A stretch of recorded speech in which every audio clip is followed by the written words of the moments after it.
Lodwa tajba, illum il-ħadd 17 ta' Awwissu nilqakom għal quddiesa mis-Santwarju ta' San Pawl tal-Ħġejjeġ f'San Pawl il-Baħar.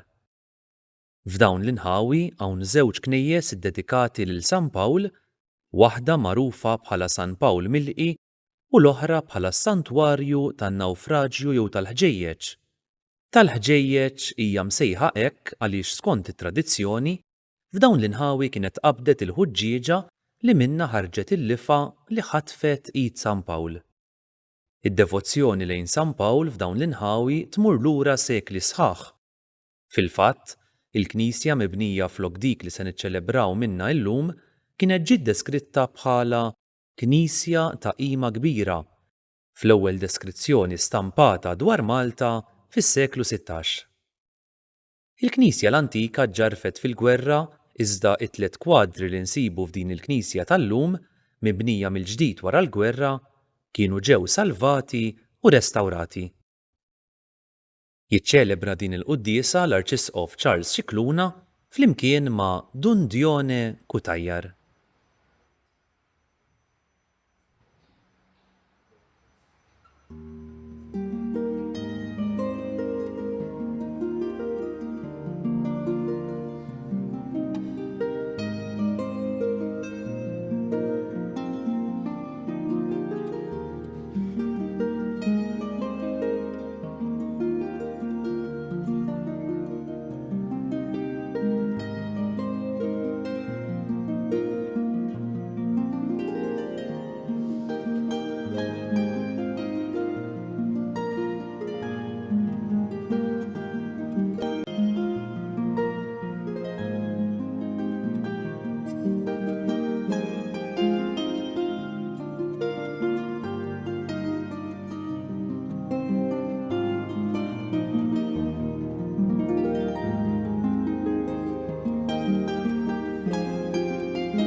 Fl-isem tal-Missieru tal-Ibnu tal-Ispiritu Santu, Amen. Il-paċi magħkom. Din il-Knisja li tfakkar in-nawfraġġju tal-Apostlu Missierna qrib ħafna l-post storiku tan-nawfraġġju u li tfakkar ukoll il-ħuġġieġa li qabdu l-Maltin u li ħasim fiha wkoll l-Apostlu Missierna biex jilqgħu lil dawn il-nawfragi. Illum niċċelebraw jum il-mulej. Ġesu fil-Vanġelu jgħid li hemm nar li jixtieq li jaqbad u ma jdumx.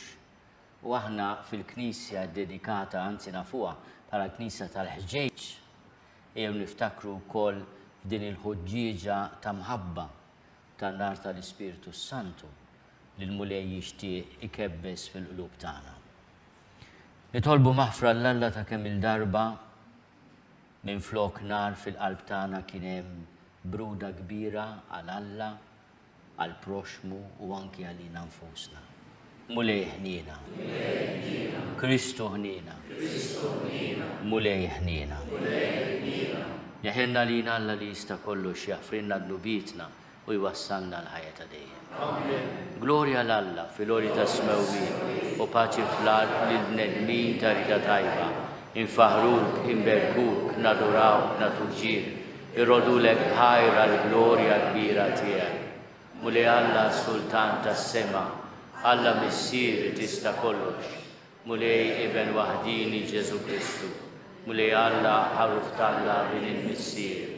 Int li tneħħi l-nubiet tad-dinja ħenna lina, int li tneħħi l-nubiet tad kull emin tal-Missier ħenna lina, għaliex int waħdek qaddis, int waħdek mulej, int waħdek il-għoli Ġesu Kristu, mal-Ispiritu Santu, il-glorja tal-Missier Alla. Amen. Nitolbu. U Alla int ħejjejt ġid li ma jidirx għal dawk li ħobbuk, xerret fi qlubna l-ewa ta' mħabbtek biex inħobbuk f'kollox u fuq kollox. U jekk niksbu l-ġid li wek, ġid li nistgħu nixtiequ.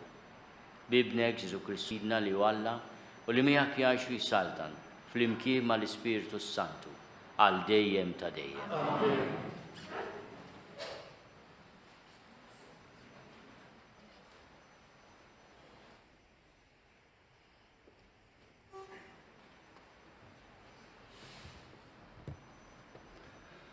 Qari mill-ktieb tal-profeta Ġeremija. F'dak iż-żmien il-prinċipijiet marru jgħidu lis-sultan: ħalli jiġi maqtul Ġeremija, għax dan il-kliem li qiegħed jgħidilhom qiegħed jaqta' qalb is-suldati li fadal f'din il-belt u qalb il-poplu kollu. Tassew, bniedem bħal dan mhuwiex ifittex il-ġid ta' dan il-poplu imma l-qerda tiegħu. U s-sultan Sedekija qalilhom: araw, fidejkom hu, għax is-sultan ma jista' jagħmel xejn magħkom. U ħadu lil Ġeremija u xeħtuh fil-bir ta' Malakija bejn is-sultan li kien fil-bitħa tal-Assa. Imbagħad lil Ġeremija niżluh bil-ħbula f'dan il-bir. Ilma ma kienx hemm, imma ħama biss. U Ġeremija għodos fil-ħama. Ebed Melek ħareġ mill-palazz tas-sultan. Mara kelmu qallu: Sidi s-sultan, dawn in-nies ġibu ruħhom ħażin f'kull ma għamlu lil Ġeremija il-profeta li xeħtuh fil-bir u dalwaqt imut bil-ġuħ għax ma baqax ħobs fil-belt. Is-sultan mbagħad ordna lil-Ebed Melek il-Kusi u qallu: ħu miegħek 3 irġiel minn dawn u murtella lil Ġeremija il-profeta mill-bir qabel ma jmut. Il-kelma tal-mulej irroddu ħaj lill-Alla. Mulej fittex għajni, flimkien mulej fittex għajni. Ittamajt bit-tama qawwija fil-mulej u niżel ħdejja u sema l-għajta tiegħi flimkien mulej fittex għajni. Min bir waħxi tellani, min qalb il-ħama u t-tajn, fuq il-blata qedli riġlejja u saħħaħ li l-mixi tiegħi flimkien mulej fittex għajni. Qedli fuq fommi għanja ġdida, għanja ta' tifħir lill-Alla tagħna, ħafna jaraw imtlew bil-biża tiegħu u jittamaw fil-mulej flimkien mulej fittex għajni. Jien f'qajjar u msejken għandi s-sit jaħseb fija, int l-għajnuna u l-ħelsien tiegħi iddumx ma tajni Alla tiegħi flimkien mulej fittex għajni.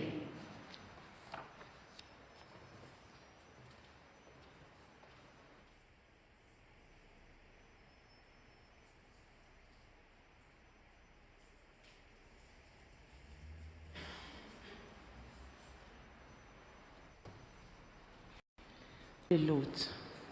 Ħuti, la darba aħna wkoll għandna madwarna sħaba kbira ta' xhieda, ejjew inwarbu minna kull xkil u kull dnub li malajr ifixkilna u b'qalbna qawwija nibqgħu niġru triq tal-prova li għandna qudiemna. Intommu għajnejna merfuqa lejn Ġesu li minnu tibda u fih tintemm il-fidi tagħna.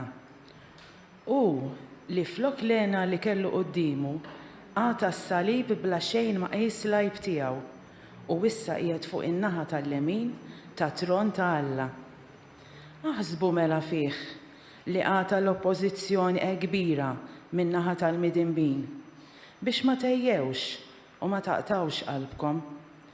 Sa issa fil-ġlieda tagħkom kontra dnub qatt ma żammejtux hekk ibes li wasaltu biex xerrittu demkom. Il-kelma tal-mulej.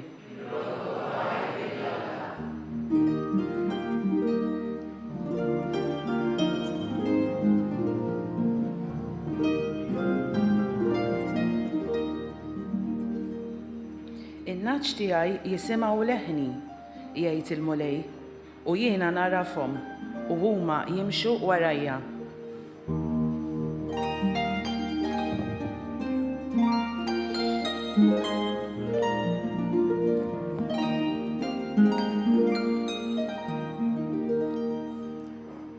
Il-mulej magħkom.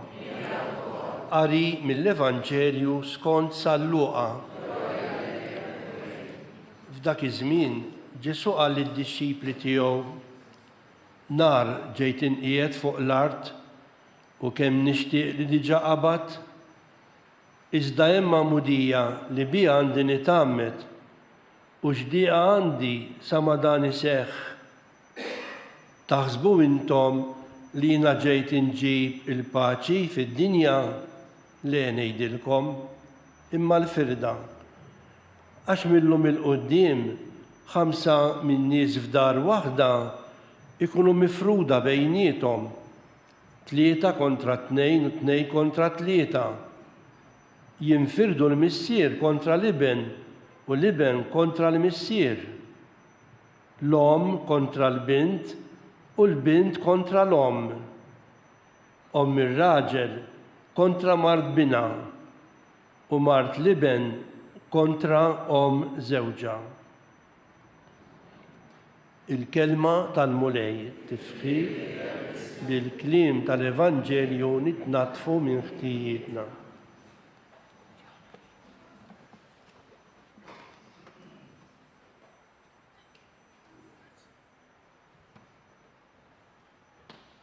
Ħanħodkom ftit lura fi żmien meta Ġesu kellu 40 jum u l-ġenituri tiegħu ħaduh it-tempju skont il-liġi biex jippreżentawh il-mulej. Dikinhar kien hemm xmun fit-tempju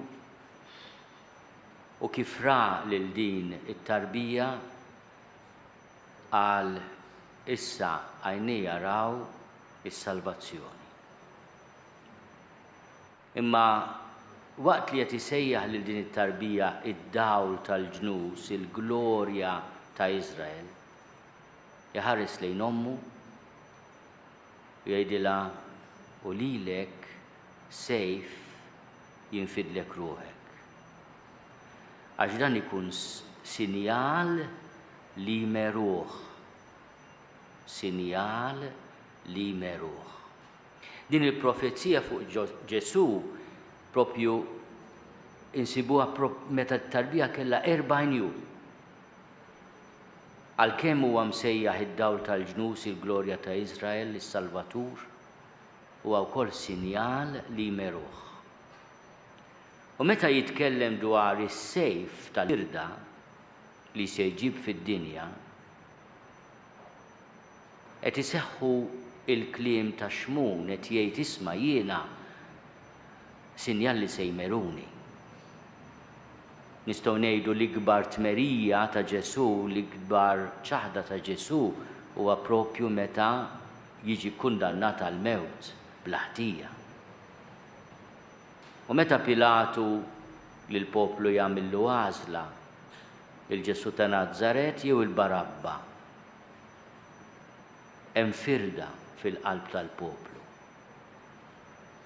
Hemm tmerija kbira tal-innoċenza ta' Ġesu.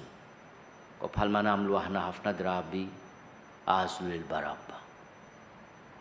U l-Ġesu taw ħal-mewt bla ħtija. Din hija wkoll il-magħmudija li fuqha jitkellem Ġesu għaliex qabel jitlob xi ħaġa minna tajjeb ngħidu ma' Ġesu din il-kelma li qed inħossha jibsa. Kif għexa? Ġesu qatt ma jsir jitolbok xi ħaġa tkun xi tkun, mod speċjali qed jgħidlek aħfel l-edewwa jew inkella issapporti l-persekuzzjoni minħabba s-sewwa. Qatt ma jsir jitolbok xi ħaġa li m'għamilix hu, li m'għaddix minnha hu. U allura nifhmu li meta titkellem fuq il-firda fil-familja mhux għax jixtieqha, imma li ħafna drabi jkun hemm min li sewwa ma jogħġbu minħabba raġunijiet tiegħu. U inti jekk trid tibqa' fis-sewwa mhux bil-forsi jċabċbulek kif ngħidu mill-Malti. Jafu wkoll iċabċbu ilek. Għal dan qed jafżana Ġesu. Taħsbux għax intom miegħi se jċabċbulkom dejjem. jiġu l-moment meta jċabċbu ilek, bħal mamlu li jtjedilna Ġesu. Dan il-Vanġelu kien importanti ħafna anke meta nkiteb għaliex l-insara bdew jiġu persekuzzjoni. U l-persekuzzjoni ħolqot inkwit kbir fil-familji. Kien hemm liġijiet tal-Imperu Roman li jekk inti takkuża lil xi ħadd li hu nisrani, ovvjament jiġi kundannat. Imma min jigżaħ għandu dritt jieħu il-proprjetà tiegħu. Immaġina x'tentazzjoni kbira. Inti taf ikun hemm għaddej jaf li s-sinjur nisrani jgħid issa ġid tiegħi. Nakkużah, immaġinaw id-dilemmi, il-firdiet, il-konflitti. Dawn affarijiet li għadhom jiġru sal-lum l-aħwa ta'. Daw affarijiet li għadhom jiġru sal-lum. Binsemmi lil dawk il-21 ħaddiem kienu ħaddiema tal-kostruzzjoni ġewwa Libja, kienu mill-Eġittu, ma kienet jaħdmu l-Libja fil-construction, bajjada, plumbers. U waslu l-ISIS fl-2015 fi frar u tawhom di l-għażla. Jew insiru Musulmin, ir-risposta tagħhom dawn il-ħaddiema Eġizzjani, Kopti ma Eġizzjani, insara, kienet aħna lil Ġesu qatt u ħanxulhom onqhom fuq il-baħar li aħna nomu fih meta jkun nadif. Għandna din l-espressjoni qawwija bil-Malti, il-kelma ta' Ġesu li taqta' fil-laħam il-ħaj. Hija s-sejf tal-kelma talla li inti tisma' kelma u tħossa tnigżek. Għax tkun totta għalik, tkun totta għalija. Imma bħal kirurgu li bil-forsi irid juża l-istrumenti biex jaqta' ħajfejqek. Is-sejf ta' Ġesu huwa biex ifejja, mhux biex joqtol, biex ifejja. Inigges fil-laħam il-ħaj biex ifejja. Ġesu jitkellem fuq nar. Nar ġejt inqiegħed fuq l-art. U kemm nixtieq li diġà qabad. Imma jirrealizza li hemm prezz li jrid iħallas. Iżda hemm mudija li bija għandi nitgħammel. Tgħiduli mhux diġà għamdu Ġwanni l-Ammit fil-Ġordan, x'inhi din il-ma'mudija oħra li bija għandu bżonn jitgħalmet il-mulej. U jgħid li bija għandi nitgħammed. Din l-espressjoni fl-Iskrittura jfisser li Alla l-missier hekk ordnalu u l-ordni tal-missier għal Ġesu hija neċessità. Għandi bżonn nagħmel hekk għax hekk ordnali. Il-ma'mudija hija full immersion. Intom taraw in-nies hawnhekk għandna diversi azzjendi joffru l-esperjenza tas-sabakwa. Jgħalmu n-nies jozzu.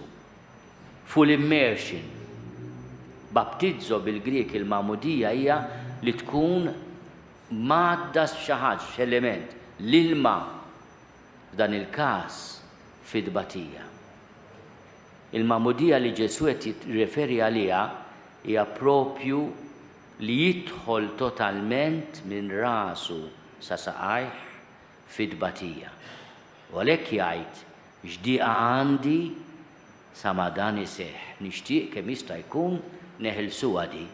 Bħal meta jkollok eżami, tgħid nispera jew inkella xi seduta tal-qorti, tgħid isma' nispera, u mbagħad jiddifferuha u tgħid santa mqatta mhux aħjar l-isnija di. Kultant ikollok xi affarijiet pjaċevoli mqar operazzjoni tgħid aħjar nagħmluha, la għandna bżonn nagħmluha. U ma tkunx tgħidha xalata evidentement. U Ġesu jirrealizza li din il-ma'mudija, din l-immersjoni totali fid-tbatija hija l-ħlas li jitħallas biex jagħtina dan in-nar. X'inhu dan in-nar? Ħarsu ftit lejn il-perspettiva sabiħa li hawn f'din il-Knisja, immodellata fuq dik li kien għamel Winja Kur propju fl-antik fis-seklu 17. Għandek l-Ispiritu Santu fuq u għandek il-ħoġġiġa ta' San Pawl. Żewġ elementi ta' nar. Il-qaddisin ta' Knisa meta ippruvaw jifmu x'inhu jorba jgħid Ġesu meta jgħid nar ġejt inqiegħed fuq l-art. Imma dan in-nar x'inhu? Dak li jaħraq is-siġar il-boskijiet, distruzzjoni biss le, u għan-nar li purifika, u għan-nar li jħeġġeġ bl-imħabba. U għalhekk kienu jifmu li qed jgħid id-don tal-Ispiritu Santu. Tantu hekk li l-istess Luqa fit-tieni ktieb tiegħu l-Atti tal-Apostli kif tafu Luqa kiteb żewġ kotba, il-Vanġelu u l-Atti tal-Apostli. Jgħid ikompli għaliex l-Atti tal-Apostli mbagħad wara it-tluħ is-sema ta' Ġesu jkompli bil-preżenza ta' Ġesu fil-Knisja tiegħu. U lejn tmiem ta' dan it-tieni ktieb hemm il-miġġja tal-Apostlu Pawlu fostna fil-kapitlu 28. Imma f'dak l-aħħar kapitlu, meta jitjgħid in-nar, mela jibda bin-nar tal-Ispiritu Santu. F'Pentekoste għax irrakkonta jgħid il-50 insibuh fit-tieni ktieb tal-Luqa fl-Atti tal-Apostli. U jispiċċa bil-ħoġġiġa tan-nar li tqabdet f'dawn l-inħawi mill-Maltin. Nar ġejt inġib fid-dinja. Kemm ħaġa sabiħa. Kemm għandna nirriflettu b'ċertu gburija ma mhux biex niftaħru. Li b'xi mod Luqa rid jgħaqqad dawn iż-żewġ nirien, in-nar tal-Ispiritu Santu xejn li f'Pentekoste l-Ispiritu Santu der fuq l-irjus tad-dixxipli bħal ilsna tan-nar. Dak il-mument seħħet ix-xewqa ta' Ġesu. Nar ġejt inqiegħed fuq l-art. Id-don tal-Ispiritu Santu li mhux biss jinħass bħala riħ, ma jinħass ukoll riħ qawwi, ma jiġi bħala ilsna tan-nar fuq id-dixxipli. In-nar tal-imħabba li jippurifika. Ma tem poplu umli ċkejken fl-aħħar tal-ktieb li jikteb Luqa l-Atti tal-Apostli f'xajta, fi xtajta, f'jum ta' kesħa u bart, jixel ħoġġieġa. Il-ħoġġieġa tal-merħba, tal-akkoljenza. Luqa jgħid qabdulna ħoġġieġa biex ma mmutut bil-bart għax kien il-kesħa u l-bart u x-xita. Il-Maltin li dan in-nar jagħmluh imma mingħajr ma jafu għax għadhom ma ltaqgħux ma' Pawlu tassew min kien u bdew jindunaw bil-miraklu tal-lifa, huma qabdu ħoġġieġa imma rċivew ukoll id-don tal-Ispiritu Santu. Il-kelma allura ta' Ġesu tagħmlilna kuraġġ. Hemm dawn it-tliet ġbijat importanti llum l-aħwa. In-nar, il-mamudija, meta tisemmu l-kelma mamudija, tiftakrux biss fit-tiswib tal-ilma, għax Ġesu ma jużajx biss biex jissawwab l-ilma, dak wkoll todos fl-ilma biex titgħamel, imma tista' todos ukoll fit-tbatija. Kemm psikika, morali, spiritwali jew fiżika. U tbati minn rasek sa saqajk, bħal m'għamelu fuq is-salib għalina. Is-sejf li jġib il-firda bejn it-tajjeb u l-ħażin, għax ħafna drabi biex tibqa' fis-sewwa ikollok tagħmel l-edewwa. U Ġesu fuq dan qed jitkellem. U ħafna drabi t-tentazzjoni tagħna tkunu dana mhux kulħadd jagħmel hekk, mhux kulħadd jgħid hekk, mhux aħjar tiskot ma tgħid xejn, ħadd tgħix ħajja komda,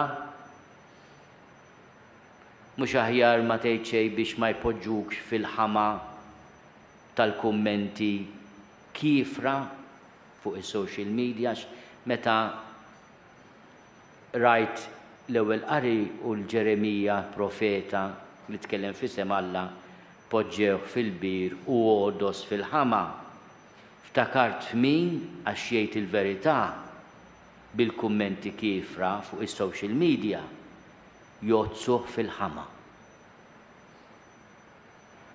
Min jista' jifhem, ħajjifhem. Imma l-mulej għandu l-aħħar kelma. U ta' dan nirringrazzjaw.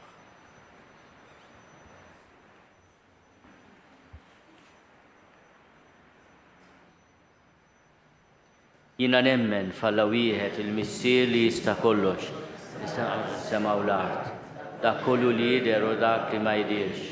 U f'mulej wieħed Ġesu Kristu, iben waħdini ta' Alla, imnissel minn missier qabel kull żmien. Alla minn Alla, dawn minn dawn, Alla veru minn Alla veru. Imnissel mhux magħmul, natura waħda mal-missier u bih sar kollox. Niżel mismewwiet għalina l-bnedmin u għal-fidwa tagħna. U ħal-ġisem bis-seta tal-Ispiritu Santu minn Marija Verġni u sar bniedem. Salbuha lina bata taħt Ponzju Pilatu, miet u difnuh, u fit-tielet jum qam minn bejn l-imwiet skont il-kodba mqazza. U tela s-sema u qiegħed fuq il-lemin tal-missier u għandu jerġa' jiġi bil-glorja biex jagħmel ħaq mill-ħajjin u mill-mejtin. U s-saltna tiegħu ma jkollix tmiem. U fl-Ispiritu Santu mulej li jagħti l-ħajja li ġej mill-missier u mill-liben, li hu meqjum mweġġa' flimkien mal-missier u mal-liben u li tkellem f'hom il-profeti. U fi Knisja waħda qaddisa Kattolika Apostolika nistqar mawmudija waħda għal maħfra ta' dnubiet u nistenna l-qawma mill-imwiet u l-ħajja ta' żmien li ġej. Amen. Fid-dawn ta' din il-kelma ta' Ġesu illum ejjew nitolbu għall Papa Ljun għalina l-isfijiet tas-saċerdoti, għall-Ministri kollha tal-Knisja biex qatt ma nibżgħu inħabbru il-verità tiegħu. Nitolbu biex il-mulej jkompli jxerret in-nar tal-Ispiritu Qaddis tiegħu fil-qlub tal-insara kollha. Nitolbu.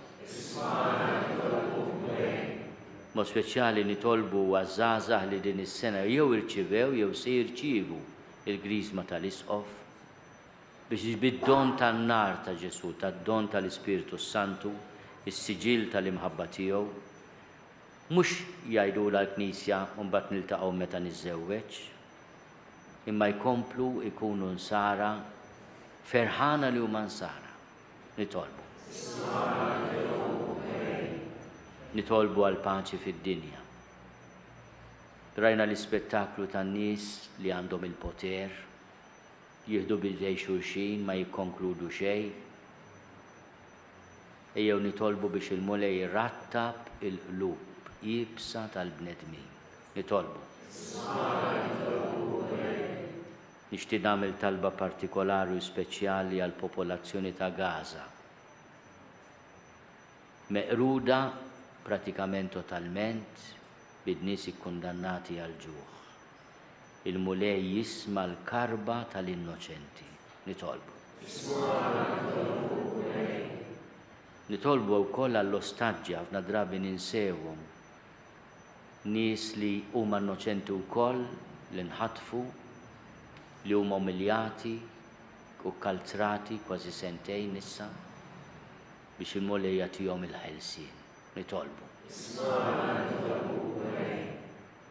Slim għalik, Marija, bil-grazzja mimlija il-mulej miegħek, imbirka inti fost in-nisa, imbirek il-frott tal-ġuf tiegħek Ġesu.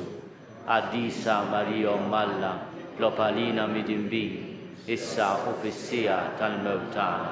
Amen.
ħuti biex is-sagrifiċċju tiegħi u tagħkom ikun joġob lil Alla l-Missier li jista' kollox.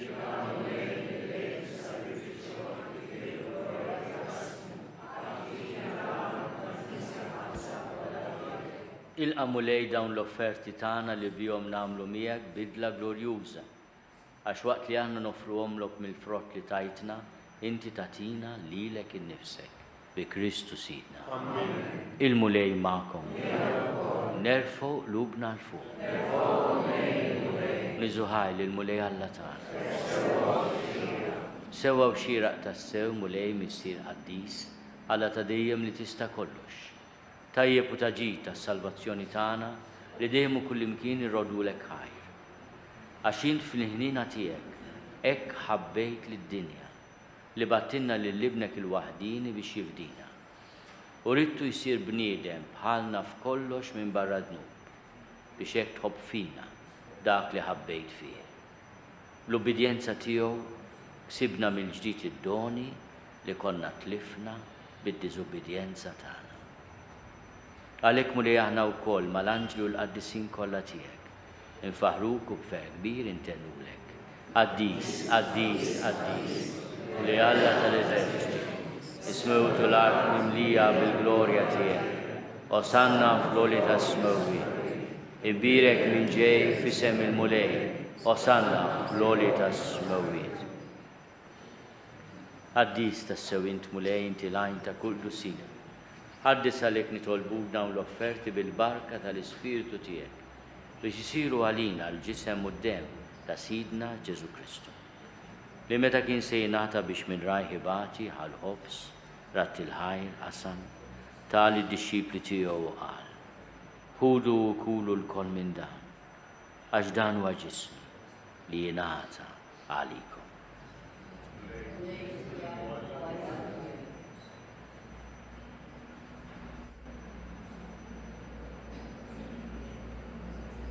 Ekku kol wara l-ikla ħal-kalċi reġerat il-ħajr tal id-dixxipli tiegħu u qal. Ħudu jxorbu minnu l-koll. Għax dan huwa l-kalċi ta' demmi tal-patt il-ġdid li jibqa' l dejjem. Id-demm li jxerret għalikom u għall-bnedmin kollha għall-maħfra tad-nubiet. Għamlu dan tifkira tiegħi.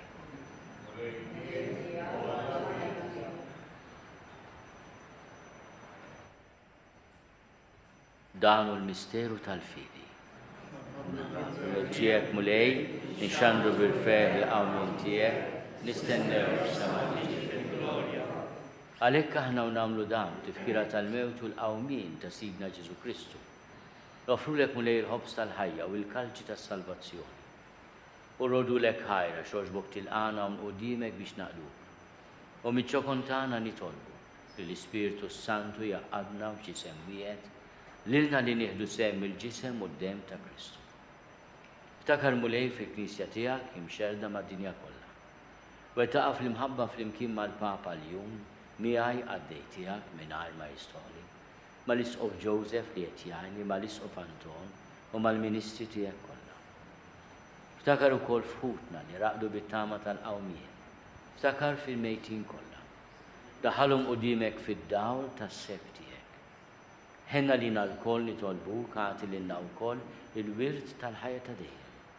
Flimkien mal-Verġni Mqazzom Malla Marija, mal-Arus tagħha San Ġusepp, mal-Apostli u l-Qaddisin kollha li jgħixu fil-biberja tiegħek sa mill-bidu tad-dinja. Għamel li magħhom infaħruk u nsebbuk Ġesu Kristu ibnek. Bi Kristu, ma' Kristu fi Kristu. Jingħata lilek Alla missieri tista' kollox, flimkien mal-Ispiritu Santu. Kull ġieħu glorja għal dejjem ta' dejjem.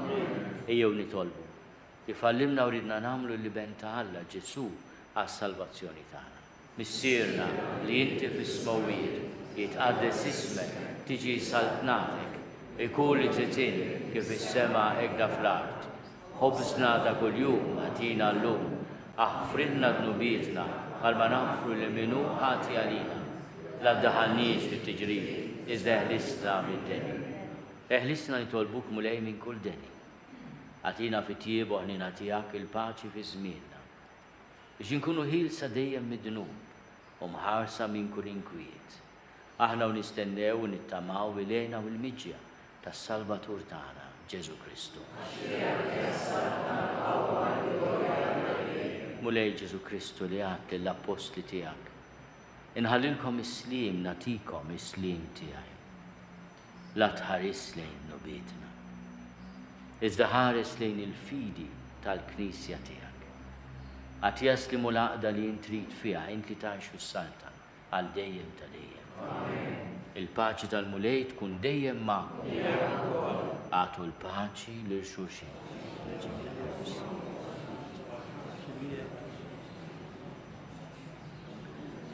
Il-ġisem fl-imkien mad-dem ta' Sidna Ġesu Kristu ikunu jiswew lilna li se nitqarbu bihom għal-ħajja ta' dejjem. Ħaruf talla li tneħħid nubiet tad-dinja ħendalina. Ħaruf talla li tneħħid nubiet tad-dinja ħendalina. Ħaruf talla li tneħħid nubiet tad-dinja għatina. Mulej Ġesu Kristu bin Alla l-ħaj. Bil-mew tiegħek kifret minnek il-missieru bil-ħidma tal-Ispiritu Santu. Intajt il-ħajja lid-dinja. Dan il-ġisem u d-dem qaddis tiegħek eħlisni minn ħtieti kollha u minn kull ħasen. Żomni dejjem fidil lejn il-kmandamenti tiegħek u tħallini qatt ninfiret minnek. Mulej Ġesu Kristu nitolbok li tqarbina bil-ġisem u d-dem tiegħek. Ma tkunx il-kundanna tiegħi, iżda l-ħnina tiegħek kun għalija l-ħarsien u l-fejqan ta' ruħi u ta' ġisem. Danu l-ħaruf talla, danu li neħid nubiet tad-dinja. Ħenin dawk li ma mistiedna l-ikla tal-ħaruf. U lej ma jistoqlix li tidħol taħt is-saqaf tiegħi, iżda jbiss kelma waħda u ruħi tkun.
Nitolbu. Mulej bis-sagramenti li tajtna inti tagħmilna xirka waħda ma' Kristu. Bl-umiltà kollha nitolbu tjiba tiegħek biex insiru nixbħuh f'din id-dinja, ħalli naslu fis-sema u nitennew għal dejjem miegħu u li għaxu jissaltan għal dejjem ta' dejjem.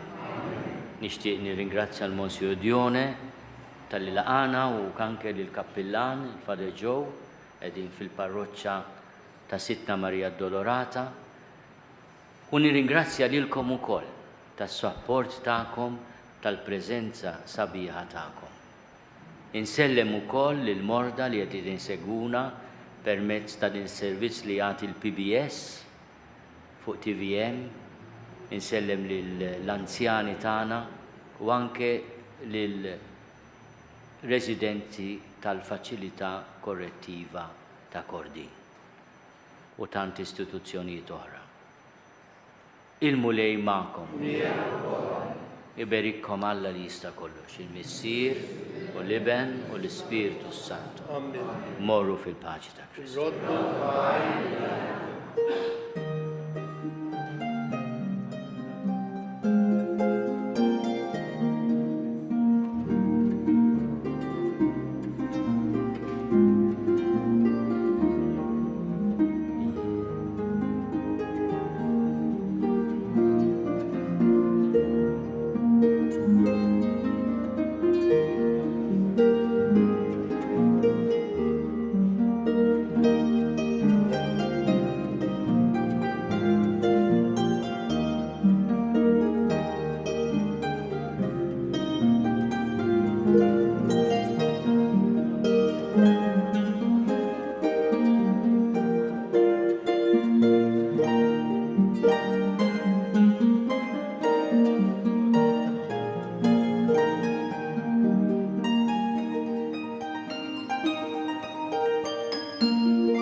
Naslu fit-tmiem din il-quddiesa tal-lum mis-Santwarju ta' San Pawl tal-Ħġejjeġ f'San Pawl il-Baħar. Ejjew insellmu lil missierna San Pawl b'talba qasira. San Pawl missierna, saħħaħ fina l-fidi f'Ġesu Kristu, l-istess fidi li inti għaddejt lil missirijietna. Amen. Grazzi tal-li naqadtu magħna. Nawguralkom il-kumplament tal-ħadd it-tajjeb mimli saħħa u paċi mill-mulej.